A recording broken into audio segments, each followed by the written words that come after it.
Hadi.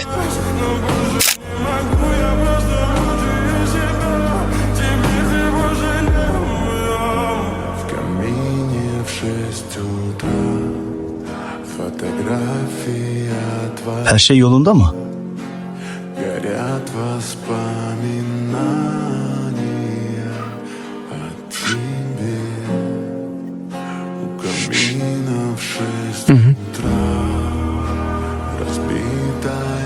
Arkadaki çocuklar kim? Arkadaşlarım. Ne güzel.